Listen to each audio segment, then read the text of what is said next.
Luego de más de 48 horas desaparecida, las autoridades carabobeñas encontraron el cuerpo desmembrado de la doctora Nardi Mora en los alrededores del río Cabriales.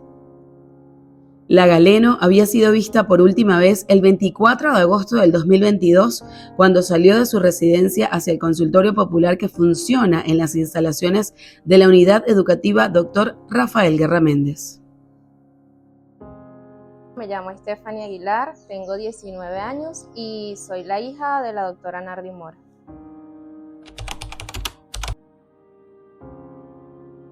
Recuerdo que me llama mi abuela y me dice que mi mamá no había llegado a la casa. Entonces ella me dice: Stephanie, llámala porque tu mamá siempre, mi mamá nunca contestaba el teléfono, pero era yo que la llamaba y enseguida atendía. Entonces yo recuerdo que me cansé de llamar y no contestaba. Entonces nuestra conclusión ese miércoles 24 en la noche, yo le dije, bueno, debe ser que se le descargó el teléfono o está en una guardia, no hay señal, cualquier cosa puede suceder, pero a mí jamás por la mente se me había pasado lo que estaba realmente pasando. Al siguiente día, que ya era el 25, ya era jueves, mi abuela me vuelve a llamar y me dice que nada, o sea, no tenía noticias. Y ya es cuando yo decido venirme. Yo digo, no, algo está pasando porque, o sea, mi mamá no es. Mi mamá tenía 2 sobrinos que eran como hijos de ella, debido a que me tuvo a mí nada más. Y el varón estaba acá y él fue hasta las instalaciones del colegio a preguntar por ella. A lo que sale el vigilante y le dice que la doctora no había ido ese día, que no sabían nada de ella. Allí es cuando yo me dirijo al 6CPC que está acá en la Plaza de Toros, a colocar la denuncia como desaparecida, porque el teléfono estaba muerto, no. Y allí me dijeron que tenían que esperar 3 días aproximadamente para poderme tomar la denuncia, porque, o sea, ellos no podían actuar, no tenían ni siquiera las 24 horas desaparecida. Entonces, bueno, allí esperamos un rato. Cuando ellos me hacen las preguntas, ven el historial de que es una doctora, me llega un mensaje, no a mí directamente, sino a una de las estudiantes de mi mamá, que allí es cuando se dan cuenta de todo, de que algo no estaba bien. Un mensaje que estaba, recuerdo yo, escrito con errores ortográficos, y yo recuerdo que le dije a la detective que estaba de guardia en ese momento que esa no era mi mamá, o sea, la que me estaba escribiendo de su número no era mi mamá, porque... ¿Qué decía el mensaje? Recuerdo que decía algo como: me voy para Colombia porque no tengo real, así mismo lo decía, mi mamá no tenía un vocabulario así, pues. Y allí fue cuando empezaron a investigar. Luego que me toman la denuncia, ese mismo miércoles, yo me dirijo a las instalaciones del colegio. Primero, yo no sabía ni siquiera que mi mamá trabajaba en ese sitio tan deplorable, por así decirlo. Y cuando yo llego allá, recuerdo que estaba el portón cerrado. Llamamos a lo que nos sale el vigilante y me dice que la doctora no había ido, que ya habían ido varias personas a preguntar por ella, de que él no sabía nada. Y bueno, recuerdo que estuvimos allí un rato. Yo llegué al colegio como a eso de las 4 de la tarde. A eso de las 7 de la noche, ya en el colegio había más de 200 personas y más de 3 cuerpos policiales, porque allí estaba Protección Civil, la policía, el 6CPC. Recuerdo que no había luz, el colegio estaba muy oscuro y la policía dio la orden de que pasaran a ayudarlos a buscar porque el área era muy extensa y el tiempo corría y ellos no sabían si ella podía estar allí secuestrada, porque eso era lo que se presumía al principio. Recuerdo que allí se hicieron las 11 de la noche. La comunidad ayudó a buscar los alumnos de mi mamá, porque ella daba clase en ese momento en la Universidad de Ciencias de la Salud. Y bueno, allí se nos hizo la noche y no teníamos respuesta de nada.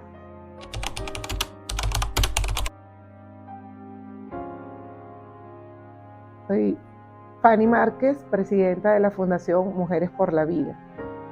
Mujeres por la Vida es una fundación que fue creada en el año 2014 en virtud de la promulgación de la Ley Orgánica sobre el derecho de las mujeres a una vida libre de violencia. Fíjate, es muy importante tomar en cuenta a la mujer que tiene una sospecha. Mira, cuando tú sospechas es porque hay algo. La mujer no va a sospechar de un hombre extraño, un hombre de un compañero de trabajo, como le pasó hasta a la doctora Mora, un vigilante del sitio donde ella trabajaba. Tenemos entendido que ella de alguna manera dijo que uno de los 3 vigilantes no le parecía, que le daba como una mala espina. Entonces esas señales hay que tomarlas en cuenta. Y cuando una mujer va y denuncia, vamos a hablar ahora de la denuncia, y dice yo sospecho, yo creo, esta persona me acosa, hablamos al principio de la violencia psicológica y del acoso y el hostigamiento. Entonces una mujer va y dice, un hombre me está acosando, o me está hostigando, o no me gusta la situación como está, entonces no le prestan atención. Ahí es donde está el grave error, y donde se pudo tal vez haber evitado esta muerte, si se hubiese determinado primero que el hombre tenía un antecedente penal por violencia sexual contra una menor de edad. Entonces uno se pregunta cómo es que se contrató como vigilante de un colegio cuando era una persona que tenía antecedentes por este delito. No es que le vamos a quitar el derecho al trabajo a todas las personas que hayan cometido un error, porque se supone que si salieron, si ya cumplieron su pena o se les dio una medida cautelar para que se reinserten en la sociedad, pues obviamente hay que darles la oportunidad, pero no precisamente un colegio a una persona que fue juzgada o estaba siendo juzgada por violencia sexual contra una menor. Entonces, el primer error que hubo allí, la primera alerta que no se escuchó, no se vio, no se tomó en cuenta. Pero claro, después que pasan los hechos vienen las lamentaciones. Para futuro, para lo que debemos nosotras hacer de aquí en adelante, las mujeres en sí, en los trabajos, es tomar en cuenta las señales dentro del hogar, las señales en la calle son importantísimas. Una mujer que desconfía de un hombre que trabaja con ella, de un vigilante, de un obrero, de un jefe incluso, una persona muy capacitada, muy preparada, pero que también puede tener esos síntomas o esas señales de violencia por la forma como le exige. Puede ser un jefe. Nosotros tenemos muchos casos de jefes que tratan de utilizar el acoso sexual dentro de la oficina entonces esta mujer, para poder lograr un ascenso o para que no la despidan de su trabajo o para que la manden a algún curso importante fuera del país, entonces quieren ellos pretender utilizar lo que es el acoso sexual. Entonces la mujer lo denuncia y nadie le presta atención, porque este hombre es el jefe, porque este hombre es una persona importante, ya sea en una empresa privada o pública, y entonces la mujer tiene temor. ¿Por qué la mujer no denuncia? Porque tiene temor. Mira, como tal, yo en eso sí me pensaba muchísimo, porque yo recuerdo que las doctoras amigas de mi mamá, fueron 2, recuerdo específicamente, me decía, no, ella me comentó que no se sentía a gusto con ese señor. Y de verdad, hasta el sol de hoy, yo no sé si creerles, porque mi mamá le comunicaba todo a mi abuela. Y mi mamá en ningún momento le llegó a decir a mi abuela, me está pasando tal cosa. Lo que sí fue que ella metió en una oportunidad el cambio, porque ella no quería trabajar allí, porque ese consultorio no estaba en las condiciones, lo cual le fue negado, porque mi mamá lo que tenía eran 2 meses allí, y bueno, ya vimos lo que sucedió. Pero de yo decirte, si es verdad, sí me lo comentaron, de que las amigas de ella, de que ella sentía como miedo hacia esa persona, pero yo sinceramente, mi mamá era una persona, por así decirlo, miedosa. Ella cuando veía el peligro, ella ya sabía, y yo decía, pero ¿por qué? ¿Por qué si ella veía que esto estaba tan solo, que ella nada más estaba acá con el vigilante, sabiendo cómo era ella, yo conociéndola, por qué ella no? Lo que pasa es que si ella no acataba las órdenes, pues obviamente la iban a retirar de su trabajo. Y pues por eso fue que ella se quedó allí, pero ya ella había metido una carta como consta de que no estaba satisfecha con el lugar del trabajo donde se encontraba.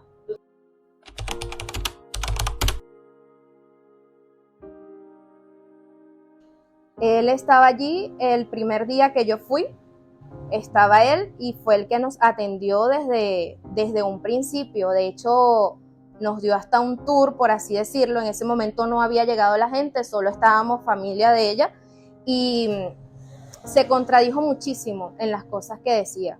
Por ejemplo, Él nos dijo al principio, no, la doctora fue a un operativo y ella pasó recogiendo su bolso.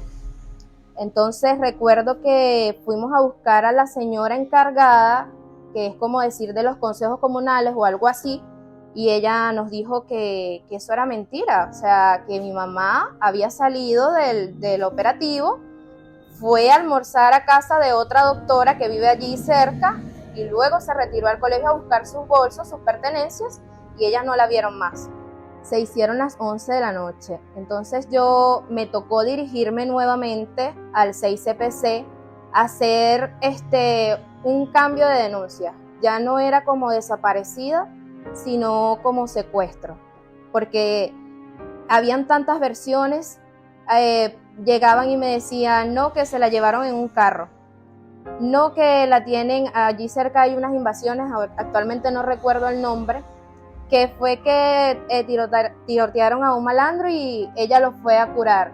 Entonces tuve que ir a hacer el traspaso de la denuncia, ya no era como desaparecida, sino como secuestro. Recuerdo yo que mi mayor desesperación fue cuando llegó Protección Civil, que ellos me dicen que ya habían buscado por todo el colegio, que los detectives salían hasta aquí llenos de barro, porque la zona había demasiado barro, pantanos, siembra, entonces todo eso lo dañaron al momento buscando. Y recuerdo que ellos decían, no, la única opción es de que esté en un tanque subterráneo. Y yo decía, Dios mío, si está ahí, o sea, yo me voy a morir. Y resulta que allí pasaron, ya eso era el día 27 o 28 aproximadamente. Yo recuerdo que ellos pasaron más de toda la mañana en ese tanque metidos, porque era un tanque muy amplio. Y cuando salen y me dicen, no, allí no está, o sea, en el colegio no había ni rastros de ella, no estaba el bolso, no estaban las pertenencias, nunca apareció el sello médico. Y yo decía, Dios mío, o sea, ¿dónde puede estar? ¿A dónde la busco yo? Porque, o sea, no tenía ni idea. Y allí fue cuando recuerdo yo que el señor Jonathan le hace una llamada a otro vigilante, porque ya él se había dado a la fuga. Él no era vigilante del colegio como tal. A él lo tenía allí el Consejo Comunal asignado para un proyecto de manos a la siembra, pero pernotaba allí, él vivía dentro de la institución. Mi nombre es Jonathan Goitía, estoy responsable aquí del lugar, y lo más importante, enseñando a los alumnos lo que es la formación agroecológica, parte de la siembra, trabajar con materia orgánica, sembrar con los ciclos lunares. Entonces, cuando estábamos en el colegio, él hizo varias llamadas al otro vigilante que ya estaba cumpliendo su guardia, y allí es cuando el cuerpo de investigación intercepta la llamada y lo rastrean a ver en dónde estaba. Allí fue cuando fue detenido en su vivienda, y recuerdo yo que él no confesó al momento de qué era lo que había hecho, porque él se negaba rotundamente, él se negaba. ¿Qué pasó? ¿Cómo se dieron cuenta que había sido él? Porque en el colegio, al frente, hay como 3 empresas y habían cámaras de seguridad que apuntaban al colegio. Allí es cuando el cuerpo de investigación ve cuando mi mamá entra, a eso de la 1 de la tarde, y ella más nunca volvió a salir del colegio.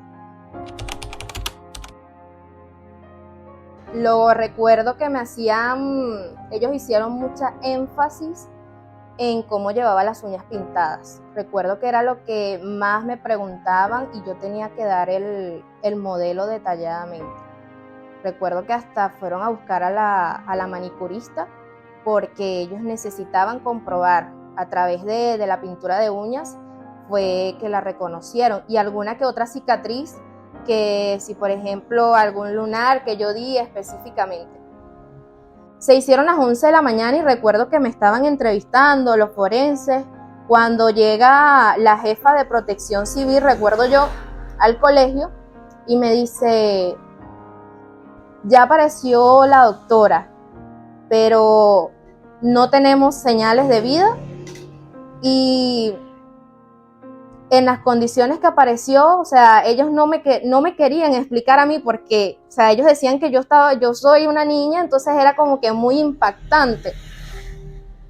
Entonces ellos me dijeron, se dirigieron al Senamed, recuerdo yo, y ahí empezaron a hacerle pruebas. Recuerdo que duró como una semana para que me la entregaran o un poco más.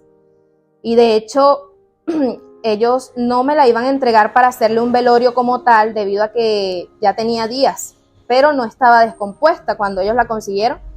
Y recuerdo que la encargada de acá del Senamed, la directora, ella hizo lo posible porque me entregaran a mi mamá. O sea, ella dijo no. O sea, ella merece un entierro digno, además de que ellos sabían que se les iba a ir casi que toda la multitud encima, porque esta casa venían más de 200 personas al día, todos preguntando porque mi mamá conocía demasiada gente.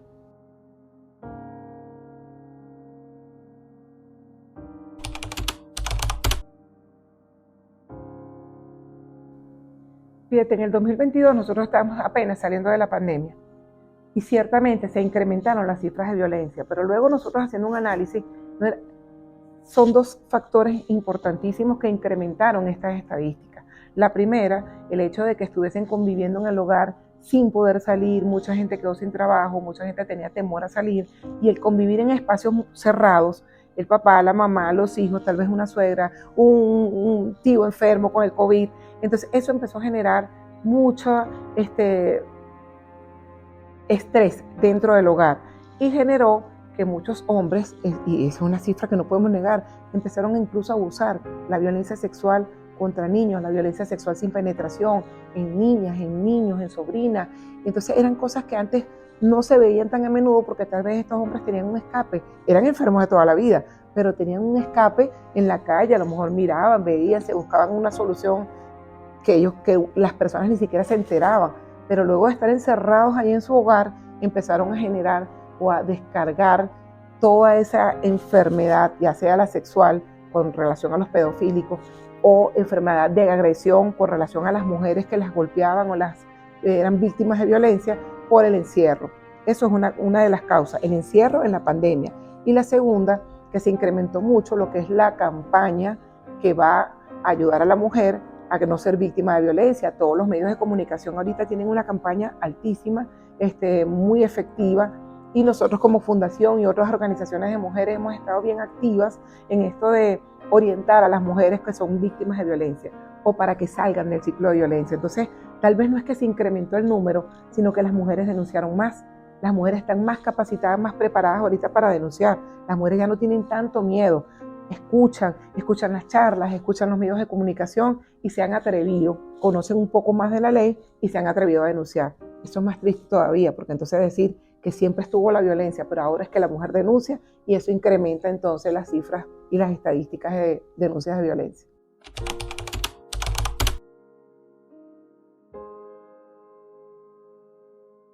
Bueno, mi mamá era una persona demasiado alegre, diría yo. Sí tenía su carácter, pero era dentro de la casa como tal, porque le gustaba mucho la disciplina. Y las cosas se hacían para ella por la vía de lo correcto. Era una persona demasiado justa y muy correcta. Tuvo muchas amistades, muchas personas que la apreciaron, pero era por su forma de ser. Era demasiado caritativa y ella amaba la profesión, lo que ejercía. De hecho, ella empezó como enfermera y luego se especializó y fue cuando sacó la carrera de medicina como tal. Entonces, ella decía siempre, el lema de ella era la humildad. Ella decía que le gustaba brillar con luz propia, pero desde la humildad. Y eso la caracterizaba mucho, pues. Para mí, el momento que todavía se me viene muy bien a la mente fue el día que le dije que me habían asignado el cupo para la carrera, que recuerdo su cara de emoción. Yo estaba recién graduada de bachiller en esos días, recién, Y no, yo no estaba aquí en la casa debido a que eran vacaciones escolares y yo me había ido con mi madrina, pero sí vine el sábado antes de ese terrible miércoles y sí la vi. Recuerdo que hablé con ella, la saludé y fue la última vez que la vi porque ya cuando ya me llamaron ya estaba desaparecida. Ella en ese momento, los planes de ella era cómo iba a ser ella para mi universidad. O sea, ella hablaba sobre los uniformes, de qué marca los quería, sobre las cosas que me iban a pedir, los libros y toda esa cuestión. El tema de ella central era que ya iba a empezar la universidad y ella estaba emocionada por eso. Lastimosamente, pues bueno, no va a estar conmigo ni me va a acompañar, pero sí me dejó con mi abuela, que también es como mi segunda madre.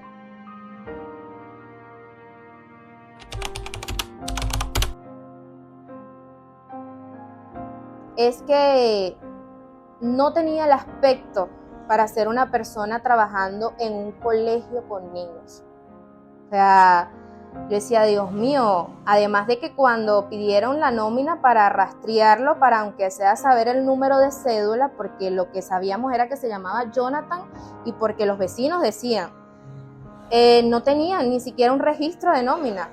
O sea, era algo impresionante, porque ellos no tenían ni los antecedentes penales de ese señor. No sabía lo que había hecho. Es un señor bajo, muy bajo. De hecho, mi mamá era baja, pero yo creo que él era un poquito más bajo. Tenía un problema en una pierna y su actitud era como no sé cómo explicártelo. Y su forma de hablar y la forma en cómo estaba vestido.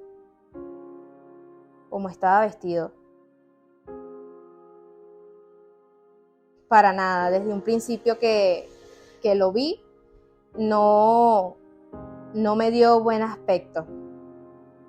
Él nunca dijo por qué lo hizo. Si era porque estaba enamorado, si era no sé, él nunca dijo por qué lo hizo. Lo que sí era que cuando le preguntaban a él decía que mantenía una relación amorosa con ella, cosa que fue mentira porque la fiscalía comprobó a través de las líneas telefónicas de que no mantenía ningún contacto. Y ese es el misterio y lo que yo siempre me pregunto de por qué lo hizo. O sea, porque él en ningún momento lo dijo, ni siquiera cuando lo condenaron.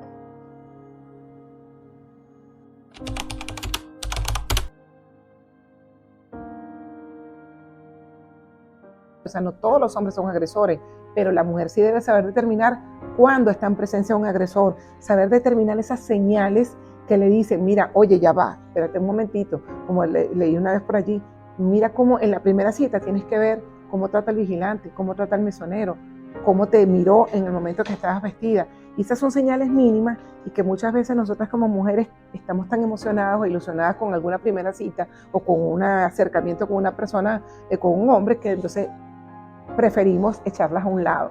Pero hay que ver esas características del hombre maltratador. El hombre maltratador no se presenta jamás como un maltratador entre todas las personas. Se presenta como una persona agradable. Es más, generalmente se presenta como personas muy divertidas, muy empáticas, pero entonces uno ve al hombre empático, agradable, riéndose, y la mujer un poco sumisa, con la mirada baja, que lo mira de reojo, que no puede saludar a otros hombres en el mismo círculo donde están. Y esas son señales de que este hombre pudiera ser un agresor. Y así poco a poco hay que determinar esas señales. Estos hombres agresores generalmente después de un episodio de violencia, sea dentro del hogar o sea en el trabajo, o sea, se comportan como si no hubiese pasado absolutamente nada. Lo mínimo que pueden hacer es pedir una disculpa y decir, oye, disculpa, pero es que fue tu culpa. Y hacen que esa mujer piense y crea que la culpa la tuvo ella. Dentro del hogar, y los hombres violentos con su pareja siempre le dicen, es que tú te vestiste de esa manera, me hiciste ponerme así, es que tú me hiciste ponerme violento porque saludaste a tal persona que tú sabes que no me gusta que salude. Eso es una característica, pero definitiva, de los hombres maltratadores. Siempre tratan de culpar a la mujer de la agresión que ellos tuvieron. le piden disculpas y si ella no los disculpa, bueno, ellos igualitos se comportan como si no pasó absolutamente nada. Eso puede suceder incluso con un jefe violento. El jefe viene, agrede a la mujer por el hecho de ser mujer, porque a lo mejor otro hombre cometió el mismo error a nivel laboral y no le dice nada, pero si es mujer, la agrede, la humilla, la grita, le dice bruta y al ratito le dice, oye, ven, mira, hazme este memo, o sea, como si no hubiese pasado absolutamente nada. Entonces, esos picos de violencia y eso de que ellos después se comporten como si no cometieron ningún error, es un índice, es una señal de una persona que es violenta, que es maltratadora y que además no reconoce lo que está haciendo. En el caso de los acosos, el hombre puede acosar y después cuando se le reclame de alguna manera, un jefe, ella misma, la mujer que se sintió acosada, él va a decir, no, yo en ningún momento, o sea, es que se les olvida, pareciera que se les olvidara, o podrían llegar a decir, no, es que ella pasó frente a mí y se insinuó para que yo le dijera un piropo soez, por ejemplo. Siempre la culpa la va a tener otra persona para el agresor, nunca la culpa es de él. Eso es una característica típica del hombre maltratador. En el hogar piden disculpas, traen flores y al día siguiente vuelven a cometer la misma agresión o amenazan a esta mujer con una agresión más grande si ella continúa molesta por la agresión que él ya le hizo. En la violencia psicológica, generalmente los fiscales, cuando las mujeres van a denunciar acoso y hostigamiento, se lo encuadran de, no, eso es violencia psicológica y son cosas distintas, porque la violencia psicológica, bueno, es la que ya explicamos, pero el acoso y el hostigamiento puede estar sucediendo en un medio de trabajo, que una mujer pase y entonces el hombre la acose, la vea, le haga un piropo soez, desagradable, la va acosando. Entonces, bueno, ella podría ir a denunciar y le dicen, pero ¿qué tanto te puede estar haciendo con eso? Y ya vimos los resultados que puede tener un acoso de un hombre que empieza a acosar a una mujer, que la ve desde lejos como algo inalcanzable y empieza a hacerse en su mente y en su cerebro una idea de que tiene que acceder a ella como sea y suceden las cosas que suceden. Una violencia sexual sin penetración, un femicidio.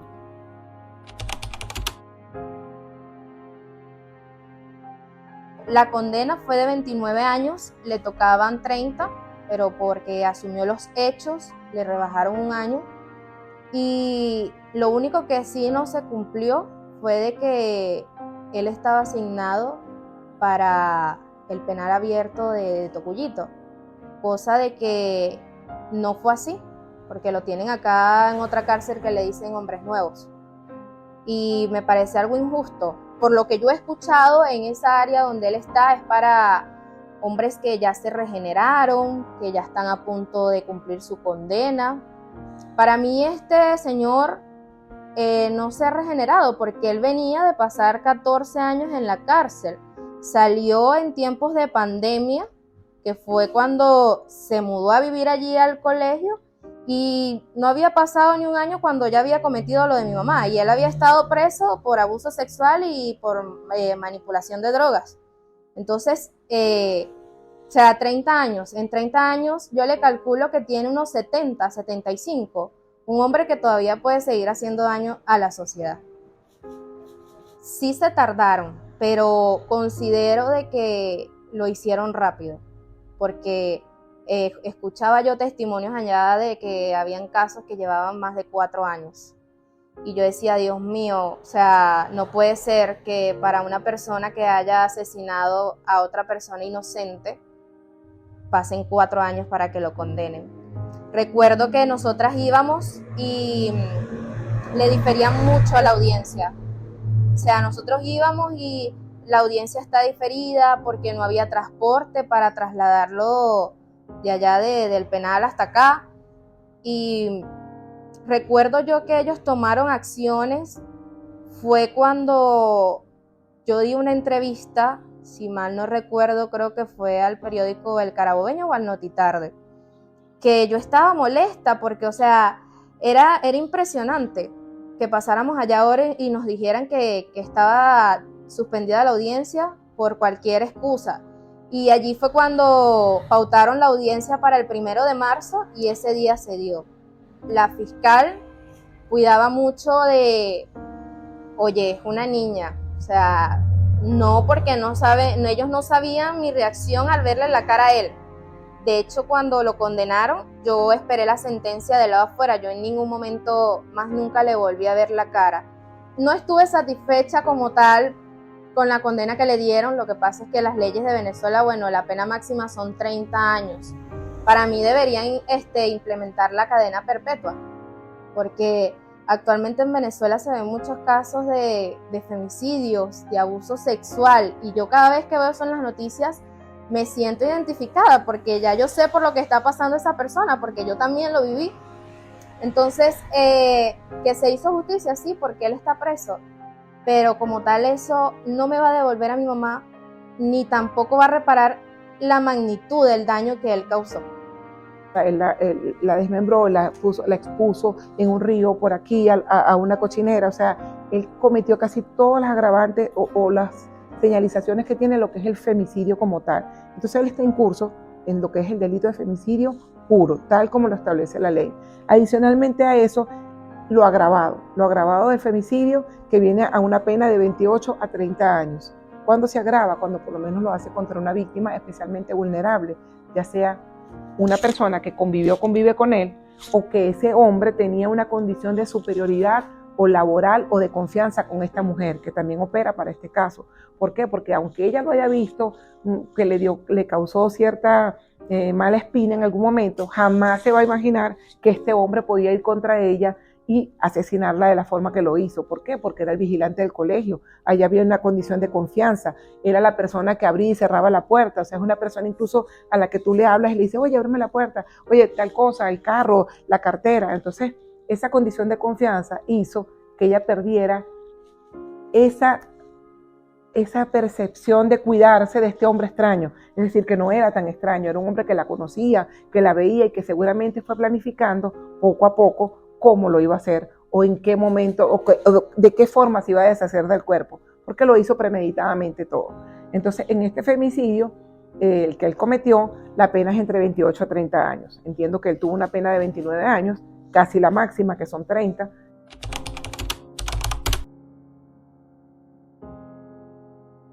Mira, un año muy fuerte. O sea, pasar mis primeras navidades sin ella fue terrible.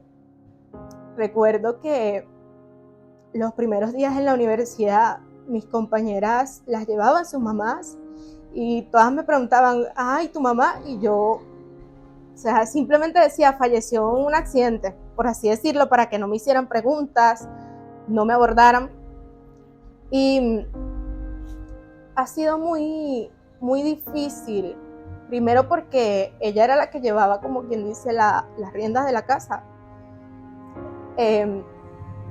Enfermarme, que a veces me daba fiebre, y la que me atendiera ella. Saber que mi abuela estaba muy apegada a ella, que era como que su hija, su pilar, que le afectó mucho, que ver que salió a trabajar y que no regresó. Al principio tenía mucho miedo, salía a la calle como asustada porque habían veces de que me reconocían y me decían, tú eres la hija de la doctora, y la gente me hacía preguntas y eso a mí no es que no me gustaba, sino es que me hacía recordar a ese momento y yo salía con mucho miedo a la calle. O sea, no me gustaba salir sola porque ya yo venía con el trauma de que mi mamá salió y no regresó, de que cualquier familiar de ese señor me podía venir a hacer algo a mí, pero gracias a Dios lo he ido superando porque me tocó adaptarme a la vida de universitaria, andar sola, aprenderme a defender sola. Mira, yo quedé con mi tío, que era primo hermano de ella, mi tía política y mi abuela, son los que ven de mí actualmente.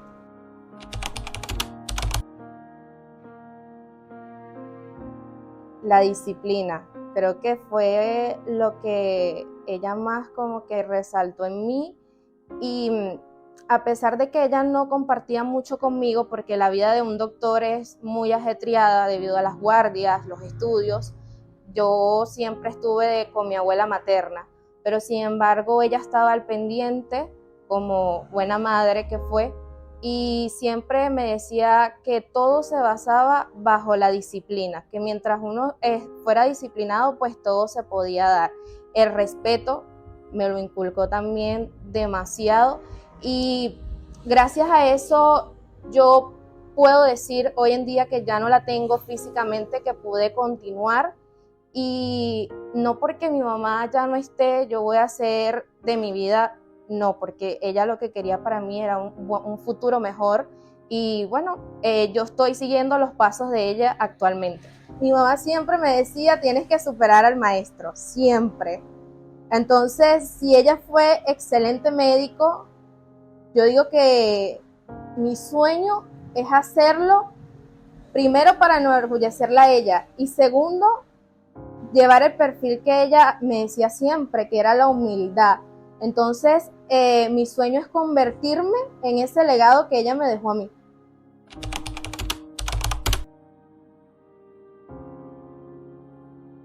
Nosotros como fundación estamos haciendo una propuesta, o vamos a hacerla formalmente, ya la presentamos de manera informal a la Asamblea, a la Comisión de Política Interior, que es la que recibe las propuestas legislativas para hacer una modificación, una mínima modificación en la ley, la cual sería aportar después de los 25 tipos de violencia, nosotros estamos proponiendo agregar que si uno de esos 25 tipos de violencia se logra determinar que la mujer simuló este hecho punible, pues ella debería tener una sanción igual a la que le correspondería al hombre si hubiese sido verdad.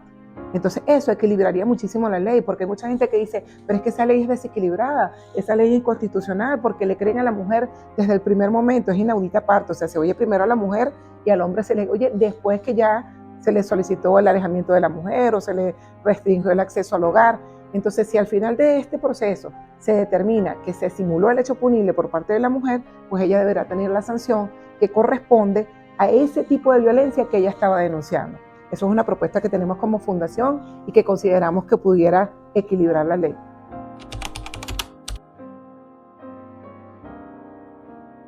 Bueno, mira, yo pienso que primero tenemos que empezar desde la educación, porque tenemos generaciones que están creciendo y observan y ven a diario en las noticias todo lo que sale. Segundo, que debería haber como una reforma de las leyes, porque hasta que no se haga algo contundente, que las personas digan, oye, voy a tomar conciencia, no voy a hacer eso porque ya yo sé lo que me va a pasar, no va a cambiar esto. O sea, y van a seguir viendo muertes, niñas abusadas. ¿Tú consideras, Stephanie, que la ley de violencia contra la mujer es insuficiente? Sí, actualmente sí lo considero, porque o sea, eso no basta para el daño que ellos causan. Entonces yo invito a que primero que le demos una buena educación a los niños que están creciendo, sobre que no se tocan las mujeres, sobre que el respeto es fundamental, porque desde el respeto considero yo que cambia una sociedad. Y bueno, estar al pendiente, encender las alarmas cuando uno ve algo que está sospechoso, que está raro. En mi caso no me pasó así porque yo ni siquiera conocía dónde trabajaba mi mamá, pero que de yo saberlo desde un principio le hubiera dicho que se saliera de allí, porque de verdad el lugar es muy feo. Nosotros siempre hablamos con los hombres, incluso tenemos charlas que se llaman Solo Hombres, donde nosotros le decimos a estos hombres cuáles de esas conductas que ellos a diario practican en su casa son las que generan violencia contra la mujer. Hay hombres que nos dicen, oye, pero eso es violencia, pero yo no sabía, pero es que ese teléfono se lo compré yo, ¿cómo no lo voy a revisar? Cositas así que parecieran tontas, pero no son tontas, se vienen generando cada vez más violencia. Entonces, primero que nada, la educación tanto al hombre como a la mujer.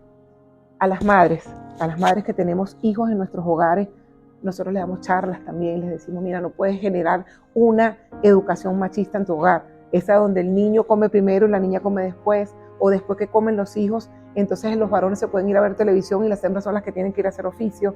O por ejemplo, cuando los niños ya tienen entre 11, 12 o 13 años, si el varón tiene novia, la mamá o el papá estaba y le compra las flores para que se las lleve, y si la niña es la que tiene novio, entonces no es un escándalo, cuando no debería ser de ninguna de las dos partes, porque un niño de 11 años todavía no está preparado para tener una relación de pareja, ni con una niña de su edad, ni con una mayor, mucho menos. Entonces, esa educación donde nosotros vemos que tanto el padre y la madre, si el niño no tiene una novia a los 11, a los 12 años, le parece, ay, es que el niño será que va para el otro lado, ¿cómo será lo que está pasando aquí? Entonces, eso nosotros estamos tratando de fortalecer valores en el hogar que es lo principal, que los padres sean respetuosos, amorosos con sus hijos y con la esposa. Igualmente la esposa, porque hemos tenido muchísimos casos donde el que es agredido es el hombre, donde la mujer es violenta, es tóxica y genera una confusión en el hogar para los hijos. Entonces, ¿cuál es la solución? Que tal vez no es ya inmediata, pero lo vamos a tener para dentro de 15, 20 años, que ahorita los hogares empiecen con valores, con criterios de educación, de paz, de armonía en el hogar. Lo estamos fomentando, tratando de fomentar a los colegios que vamos a dar charlas, le damos charlas a las maestras, para que ellas generen esos valores en los niños. Si los tratas igual, ellos van a ser igual de adultos, si los dos se consideran y se crían como iguales. Pero si tú crías al varón distinto a la hembra, entonces lo que estás generando para el futuro es un agresor. Ese es lo primero que debe suceder. En segundo lugar, si ya la mujer es víctima de violencia, si ya están dentro de un entorno de violencia, empezar tratando de dar una oportunidad a este hombre con terapias, con hablar, pero muchas veces estos hombres no quieren la terapia, no quieren hablar, no quieren echar para atrás, no quieren modificar su conducta. Entonces las mujeres tienen que tomar una decisión en pro de su integridad física y la de sus hijos y salir de ese entorno violento.